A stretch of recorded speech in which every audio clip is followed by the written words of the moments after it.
네, 이어서 특검 수사 상황 좀 더 자세히 짚어보겠습니다. 이고은 변호사와 함께합니다. 어서 오십시오. 안녕하세요. 네, 먼저 김건희 씨 얘기부터 해보겠습니다. 자, 특검이 예고한 대로 내일 구속 기소할 것으로 보이는데 오늘 조사가 마지막 조사가 되겠죠. 어떤 내용을 물어볼까요? 네, 오늘 주로 이 도이치모터스 의혹 관련해서 그간 이제 물어보지 못했던 부분에 대한 보충 조사를 하겠다라고 특검이 밝혔습니다. 물론 주된 내용은 도이치모터스 관련한 보충 조사가 되겠지만요. 기소 전 마지막 조사인 만큼 현재 구속영장에 기재된 3가지 혐의에 대해서 혹시나 김건희 씨의 입장 변화가 있는지 전반적으로 입장에 대해서 한 번 더 물어볼 가능성이 있을 것 같습니다. 물론 이 질문들에 대해서 김건희 씨는 이전 이 전략과 동일하게 혐의를 부인하면서 진술 거부권을 행사하는 전략을 선택할 가능성은 높지만요. 그렇지만 특검에서는 기소 전 마지막 이 김건희 씨의 입장 확인을 하는 조사가 이루어지지 않을까 싶습니다. 네. 그 절차상으로 어떤 완결성을 좀 더 이렇게 보완하기 위해서 한 번 더 조사를 한다 이렇게 이해해도 될까요?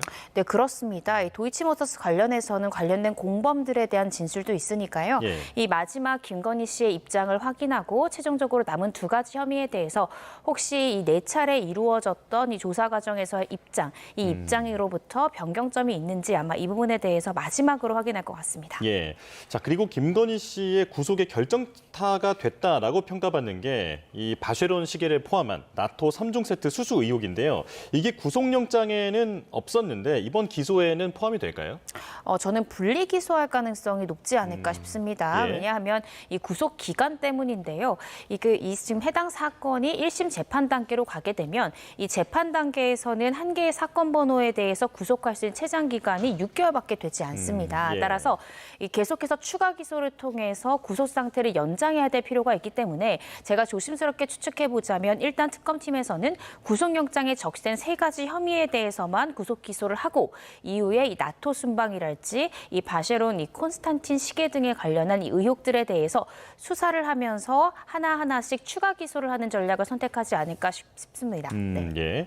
그리고 공천 개입 의혹과 관련해서는 윤 전 대통령도 공범으로 적시가 되어 있지 않습니까? 네. 그런데 윤 전 대통령은 이 김건희 특검의 조사에는 완강히 거부하고 있는 상황이고요. 조사 없이 함께 기소할 가능성은 어떻게 보십니까? 저는 조사 없이 함께 기소할 가능성이 높지 않을까 싶습니다. 왜냐하면 이 2사람을 공범으로 봐야만 알선수재가 아니라 이 뇌물수수죄로 제명을 변경할 수 있기 때문인데요. 또 하나의 이제 가능성은 윤 전 대통령은 지금 김건희 특검팀에서 계속해서 소환 요청을 하더라도 강렬하게 불응하고 있는 그런 상황이죠. 따라서 특검팀에서는 아마도 한 번 더 소환 요청을 한다고 한들 어차피 윤 전 대통령이 특검 사무실에서 조사받지 않을 것이다라고 판단할 가능성이 크기 때문에요. 공범 관계에 있으면 원칙적으로는 한나란 씨에 동시에 기소하는 것이 통상적이라는 점, 또 공범 관계로 구성을 해야만 알선수재가 아니라 이 뇌물수수 혐의로 형량이 더 높은 제명을 적용할 수 있다는 점을 고려할 때 제가 조심스럽게 추측해보자면 이 2사람을 한 번에 기소하는 방안을 선택할 가능성이 조금 더 높지 않을까 싶습니다. 예. 또 김건희 씨가 공직자가 아니기 때문에 이런 공천 개입이라든지 이런 부분에 영향력을 행사할 위치가 아니다라고 주장을 하고 있는데 이런 부분에 대해서도 윤 전 대통령과 함께 기소하는 게 특검 입장에서는 좀 더 유리한 전략이다라고 볼 수 있을까요? 네, 그렇습니다. 제가 생각할 때는 윤 전 대통령은 수사 단계 때도 협조하지 않겠지만요. 예. 예를 들어 내일 이 2사람을 동시에 기소한다 하더라도 이 해당 재판에도 저는 윤 전 대통령 불출석할 가능성이 굉장히 높다고 생각이 들거든요. 네. 그렇다라고 한다면 더 시간을 끌어서 윤 전 대통령과 분리 기소할 필요가 없이 결국 이 2사람을 하나의 몸통, 하나의 경제 공동체로 봐서 공천 개입이랄지 또 뇌물 수수에 대해서 구체적으로 공사실을 적는 것이 1심 단계에 이르렀을 때 이 특검팀에서 공소를 유지하는 데 훨씬 더 유리하기 때문에요. 아마 이 2사람을 함께 기소하는 방안이 좀 더 가능성이 높지 않을까 싶습니다. 예. 자, 지금 이 얘기는 김건희 특검 얘기고요. 그리고 윤석열 전 대통령은 내란 재판에는 계속 출석하지 않고 있습니다. 오늘도 공판 기일이 잡혀 있는데 오늘도 빠지게 되면 6번째거든요. 왜 이렇다고 보십니까? 저는 자신이 없이 걸석 재판하는 이유는 본인이 직접 출석한다 하더라도 어떠한 얻을 수 있는 실익이 없다라고 판단하는 것 같습니다. 예. 예를 들어서 본인이 직접 출석했을 경우에 증인 신문에 있어서 탁월하게 변경점을 가지고 올 수 있다든지 아니면 자신이 가지고 있는 지위로 증인들의 증언을 어느 정도 컨트롤할 수 있다라는 믿음이 있다면 본인이 직접 출석을 하겠지만 현재 사실은 수감 중인 상황에서 또 출석할 경우에 언론에 노출될 수 있는 가능성도 있는데 그러한 불이익을 상쇄시킬 만한 실익이 없다라고 판단하기 때문에 구태여 출석을 감행하지 않는 것 같고요. 오늘 있을 증인들만 하더라도 윤 전 대통령에게 불리한 진술을 할, 불리한 증언을 할 가능성이 굉장히 높은 증인입니다. 예를 들어 박진우 이 수방사 중령이랄지 이 김의규 이 35 특임대대 예하, 이 소령 등 같은 경우에도 결과적으로 윤 전 대통령의 내란 혐의를 보강할 수 있는 윤 전 대통령의 불리한 증인들이기 때문에 구태여 이 불리한 증인들에 대한 증인신문 절차에 피고인이 직접 출석해봤자 얻을 수 있는 것이 없다. 결론이 뒤바뀌지 않을 것 같다라는 예측하에 지금 불출석하는 선택을 선택한 것이 아닌가 싶습니다. 예. 자, 그리고 권성동 의원 얘기로 가보겠습니다. 어제 13시간 넘게 조사를 받았는데 통일교 관계자들과 만난 적은 있지만 금품을 받은 사실은 없다라고 적극 소명을 했는데요. 그런데 윤영호 전 세계본부장의 수첩이라든지 이런 데 보면 증거가 명백해 보이거든요. 어떤 논리로 권 의원이 반박을 했을까요? 논리라기보다는 직접적으로 현금을 받는 그러한 사진 내지는 영상이 없다라는 점을 강조하지 않았을까 싶습니다. 예. 현재 지금 이 권성동 의원이 받고 있는 혐의는요. 2021년부터 24년 사이에 이 통일교회 전 간부죠. 윤영호 전 세계본부장으로부터 불법 정자금 1억여 원을 받았다라는 취지로 일단 기본적으로 어제 소환 조사가 이루어진 겁니다. 특검에서는 이 부분에 대해서 윤영호 씨의 다이어리의 메모 지금 제시하고 있는 것이고요. 같은 날 이 권성동 의원을 만나기 2시간 전에 이 통일교 이 세계 본부에 지금 재정을 담당했던 윤모 본부장의 아내의 또 사진 이런 것들을 통해서 현금 상자 사진 등까지 있기 때문에 당시 2시간 뒤에 만나서 이것을 받은 것이 아니냐. 실질적으로 지금 윤영호 씨의 메모에 따르더라도 큰 거 한 장 서포트라는 등의 구체적 메모가 있기 때문에 실질적으로 사진 속에 있었던 현금 상자가 권 의원에게 전달된 것이 아니냐라는 등으로 아마 강하게 추궁했을 것 같은데 예. 지금 이 권성동 의원 같은 경우에는 만난 사실은 있지만 실질적으로 금품을 수수한 적은 없다. 금품이 나에게 정확히 넘어왔다라는 거에 대한 직접 증거가 없지 않느냐라는 취지로 혐의를 부인을 하지 않았을까라는 생각이 듭니다. 예, 그러니까 사진이라든지 어떤 정확한 전달 경위라든지 이런 결정적 증거는 없다고 판단을 지금 하고 있는 상황이다라고 말씀해 주셨는데요. 자, 그런데 그 통일교 관련해서는 김건희 씨는 특검 조사에서는 계속 진술 거부권을 행사하고 있는데 권성동 의원은 어제 알려진 대로 매우 적극적으로 진술했다고 합니다. 어떤 의도일까요? 결국 권성동 의원도 검사 출신입니다. 자신에 대해서 조만간 구속영장이 청구될 가능성이 대단히 높다라는 것을 그 누구보다 정확히 알겠죠. 어제 조사 과정, 영상 녹화를 권 의원이 먼저 요청했습니다. 네. 이 의미가 뭐냐면 결과적으로 권 의원의 피의자 신문 조서는요. 재판 단계에 가서 피고인 신분이 예를 들어 된다고 하면 피고인이 내용 부인을 하면 그러니까 증거 부동의를 하면 정말 휴지 조각, 어떠한 증거 능력도 부여될 수 없는 증거입니다. 그런데 이 조서 그리고 이 조사 과정을 영상 녹화라는 객관적인 자료까지 남겨놓으면서 열심히 대답하고 조서를 충실하게 작성한 이유는 이 자료는 1심 재판부의 판사는 보지 못하겠지만 구속영장 발부 여부를 결정할 영장 전담 판사는 볼 수 있는 조서라는 것을 잘 알기 때문입니다. 따라서 일체 진술 거부를 한다든지 혐의 자체를 아무런 말 없이 아무런 근거 없이 부인했다가는 영장 발부 가능성이 높다라는 것을 검사 출신 권 의원은 누구보다 잘 알기 때문에 진술과 소명을 적극적으로 하는 방법으로 이 영장 발부 가능성을 낮추기 위해서 이 진술에 협조적으로 이야기를 했던 것이 아닌가라는 생각이 듭니다. 예, 신병 확보 시도에 대비를 하는 차원이었다 말씀해 주셨는데 그렇다면 특검은 구속영장 청구 언제쯤 할까요? 저는 한 차례 더 소환 조사 이후에 빠르게 구속영장 청구 수순에 들어가지 않을까라는 생각이 드는데요. 예. 그 이유가 지금 특검에서는 지난달 이 권성동 의원에 대해서 압수수색을 전격적으로 단행한 바 있고요. 그 과정에서 권 의원의 차량에서 이 자신의 보좌진 명의로 차명폰을 사용했고 그 차명폰으로 윤영호 씨라든지 아니면 이 건진법사라고 알려진 전성배 씨와 다수 통화한 기록이랄지 또 윤영호 전 세계본부장이 처음 이 특검의 조사를 간 날 이 권 의원의 보좌관이 이 윤영호 씨 측의 직원이라고 생각을 해서 연락을 했던 이런 정황 정황까지 굉장히 많이 파악을 한 그런 상황입니다. 따라서 이런 것들이 일종의 증거인멸의 우려가 높다라고 판단할 수 있기 때문에요.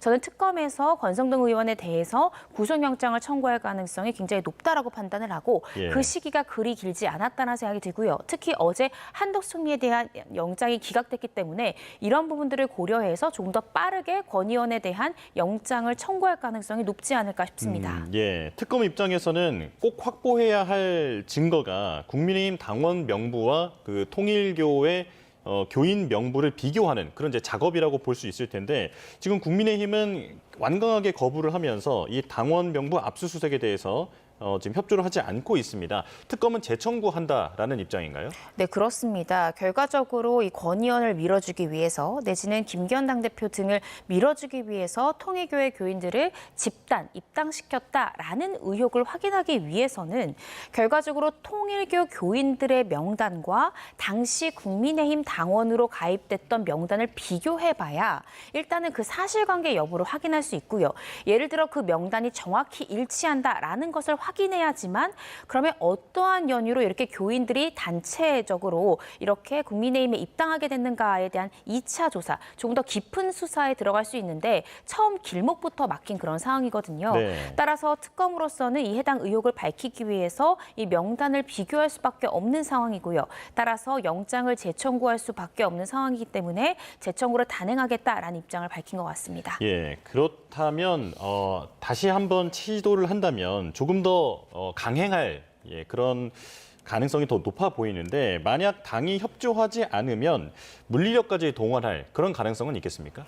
마지막까지 계속해서 임의 협조를 하지 않는다라고 하면 결국 그렇게 될 수밖에 없고요.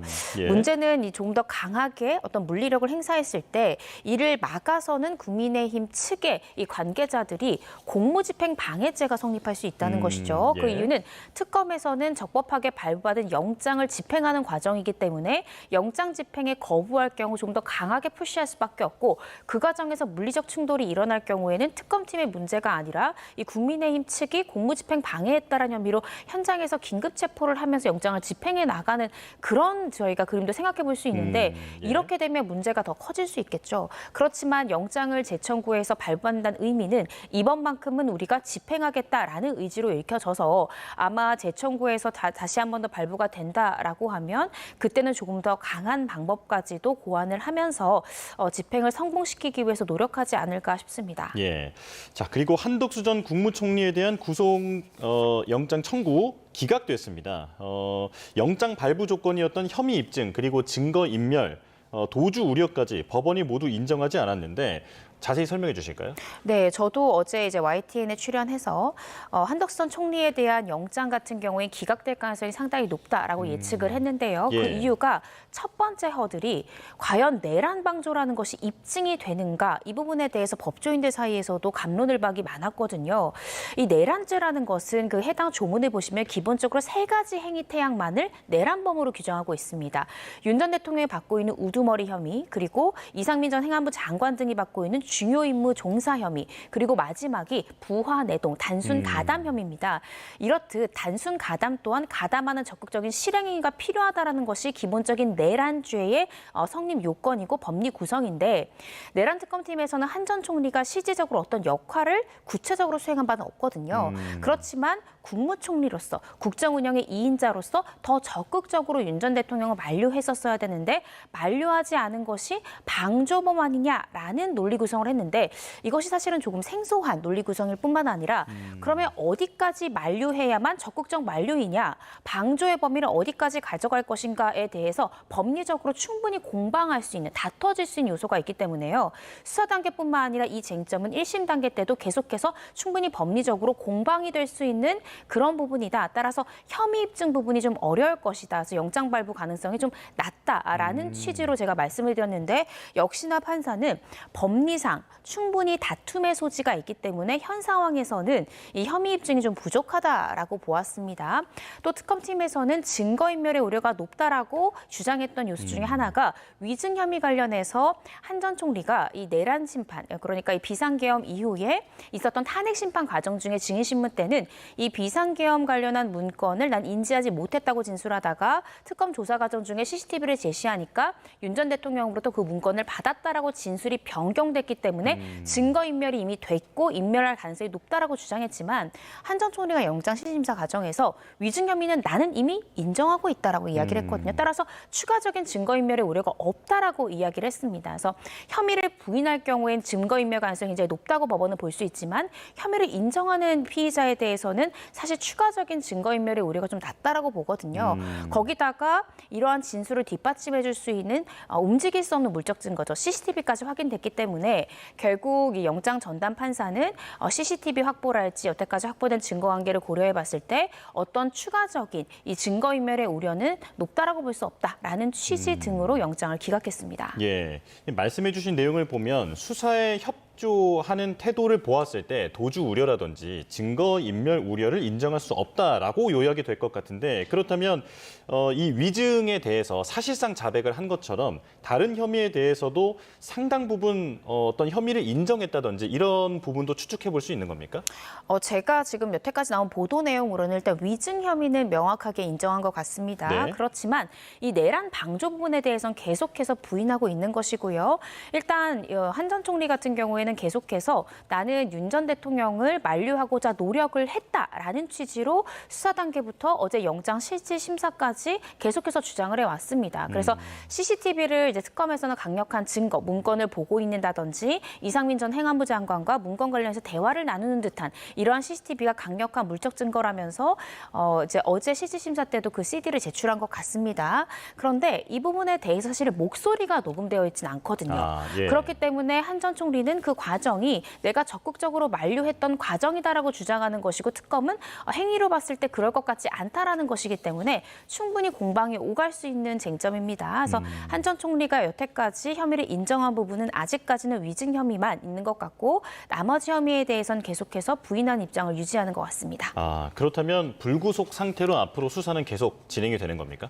저는 그럴 가능성이 높을 것 같습니다. 물론 구속영장을 재청구하는 방안까지도 특검은 고심해 보겠지만요. 네. 제가 말씀드렸듯이 내란 방조가 지금 한 전 총리가 받고 있는 것 중에 가장 혐의가 중한 그런 혐의인데 지금 그 첫 번째 혐의부터 입증이 부족하다고 연장 전담 판사가 판단했다라는 것은 결과적으로 재청구를 하더라도 사실상 발부 가능성이 낮다라고 볼 수 있기 때문에 지금 특검에서는 한 전 총리를 한 차례 정도 더 불러서 일단은 1심 재판 단계 때 내란 방조를 입증할 수 있도록 이 내란 방조 부분에 대한 다지기 수사를 한 차례 정도 더 하고 불구속 기소하는 방안을 선택할 가능성이 좀 더 높지 않을까. 그리고 그 외에 중요 임무 종사 혐의를 받고 있는 박성대 전 장관 등에 대해서 아마 구속영장을 청구하거나 소환 조사를 하는 그런 수순으로 나아갈 가능성이 크지 않을까 싶습니다. 네, 알겠습니다. 여기까지 듣겠습니다. 이고은 변호사와 함께했습니다. 고맙습니다.